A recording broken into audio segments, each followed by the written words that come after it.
ඔන්න අද මම සොසේජස් හැදුවා. ඔව් මීට් බෝල්ස් උත් හැදුවා. එන්නකෝ එහෙනම් මාත් එක්ක. මුලින්ම අපිට මේකට ඕන කරනවා චිකන්. මම චිකන් ගත්තට ඔයාලට කැමති මස් වර්ගයක් මේකට ගන්න පුළුවන්. හැබැයි අපි ගන්න ඕනි කටු නැති මස් එක. මේක අපි පුංචි පුංචි කෑලි වලට කපාගෙන තියාගමු. ඊට පස්සේ අපිට ඕනි කැරට් අලයකුයි බීට් අලයකුයි. හරි දැන් අපි කැරට් අලෙත් කෑලි කෑලි වලට කපා ගන්න ඕනේ. මෙච්චර ලොකු ගොඩක් කැරට් අවශ්‍ය නැහැ. අපි මස් ගන්න ප්‍රමාණයට අනුව තමයි කැරට් ගන්න ඕනේ. සාමාන්‍යයෙන් කෑලි 5ක් වගේ තිබ්බම ඇති. බීට් එකත් එහෙම තමයි. අපි බීට් එක ගන්න ලස්සන පාටක් ගන්න සොසේජස් එකට ඒ වගේම මීට් බෝල්ස් වලට. දැන් අපිට තියෙන්නේ අපි මේ කපාගත්තු ඔක්කොම ටික බ්ලෙන්ඩ් කරගන්න. හැබැයි ඊට කලින් අපි දාන්න ඕනේ ගම්මිරිස් කුඩු, කෑලි මිරිස් ටිකක්, ඒ වගේම ලුණු කුඩු ටිකක්. මේ තියෙන්නේ මම බ්ලෙන්ඩ් කරගත්තු මිශ්‍රණය. මේක ලොකුවට අතේ ඇලෙන්නේ බලන්නේ නැහැ. මෙන්න මේක තමයි හරිම ගාන.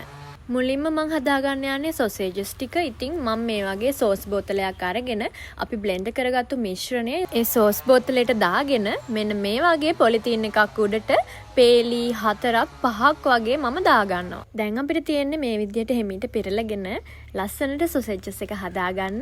ඊට පස්සේ මේක මම දෙපැත්තෙන් මේ විදිහට ගැට ගහලා ඒක උතුරන වතුරකට දාගන්න එක. මේක විනාඩි 3-4ක් තැඹුණාම ඇති. ඊට පස්සේ අපිට සොසේජස් එක ඉතින් ඕනම රස කෑමකට එකතු කරලා කන්න ගන්න පුළුවන්. එහෙමත් නැත්නම් බැදුමක් උනත් හදන්න පුළුවන්. බන් එකක් එක්ක ෆ්‍රයිඩ් රයිස් නූඩල් එකක් එක්ක උනත් රසයට කන්න පුළුවන්. මේ තියෙන ඉතින් අපි ගෙදරම හදාගත්තු සොසේජස් නිසා මස් රස හොඳට එනවා. ඒ වගේම මේක වස විස නෑ.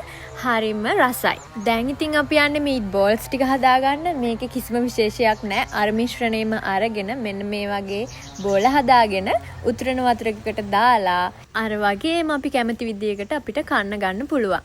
මම මේක හදාගන්න යන්නේ මිරිසට. ඒක නිසා මම මේක වැඩි වෙලාවක් තඹ ගත්තේ නෑ. විනාඩි 4ක් වගේ තඹ ගත්තේ. ඉතින් ඔයාලට පුළුවන් මේක තෙලේ බැදලා ගන්න උනත් එහෙමත් නැත්නම් බැදුමක් වගේ හදා ගන්න උනත් පුළුවන්. කොහොම හැදුවත් මේවා හරිම රසයි. අනිවාර්යෙන්ම ඔයාලත් හදලා බලන්න ඕන. ඒ විතරක් නෙවෙයි මට රස කොහොමද කියලාත් අනිවාර්යෙන්ම කියන්න. හරි එහෙනම් වෙනද වගේම ආදරෙයි.